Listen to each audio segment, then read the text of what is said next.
সরকার নতুন করে ফরিদপুর বিভাগ গঠনের উদ্যোগ নিয়েছে, যেখানে শরীয়তপুর জেলাকে অন্তর্ভুক্ত করার প্রস্তাব রয়েছে। তবে এ প্রস্তাবে তীব্র আপত্তি জানিয়েছে শরীয়তপুরের সাধারণ মানুষ।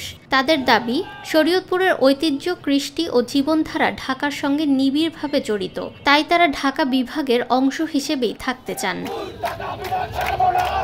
সোমবার দুপুরে শরীয়তপুর শহরের গুরুত্বপূর্ণ চৌরঙ্গি মোড়ে ঢাকা শরীয়তপুর সড়ক অবরোধ করে বিক্ষোভ করেন স্থানীয়রা। প্রায় আধা ঘন্টা ব্যাপী এই অবরোধ কর্মসূচির ফলে সড়কে যান চলাচল বন্ধ হয়ে যায়। পরে সেখান থেকে একটি বিক্ষোভ মিছিল বের হয়ে শহরের প্রধান সড়ক প্রদক্ষিণ করে জেলা প্রশাসকের কার্যালয়ের সামনে গিয়ে মানববন্ধনে মিলিত হয়।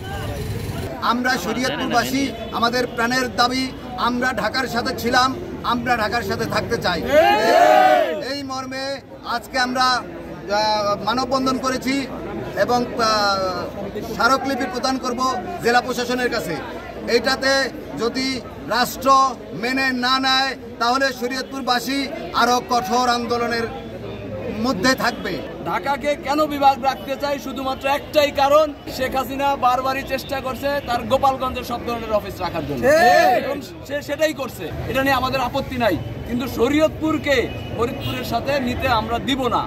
আমরা ঢাকার সাথে ছিলাম, ঢাকার সাথে আছি এবং ঢাকার সাথে থাকবো। সেই জন্য যত সংগ্রাম করতে হয় আমরা করব। আমি স্পষ্টভাবে বলতে চাই ডক্টর ইউনূস সাহেবের বরাবর যে আজকে আমাদেরকে 10 জন দেখে মনে করেন না যে আমরা শুধু 10 জনই। আমরা শরীয়তপুরের মাটির জন্য, আমরা এই শরীয়তপুরের সকল জনগণ আজকে শুধু আমরা জানান দিয়েছি।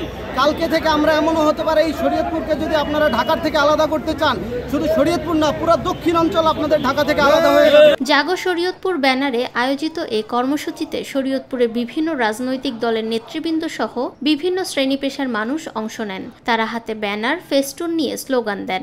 মানববন্ধন শেষে জেলা প্রশাসকের মাধ্যমে প্রধান উপদেষ্টা বরাবর স্মারকলিপি প্রদান করা হয়।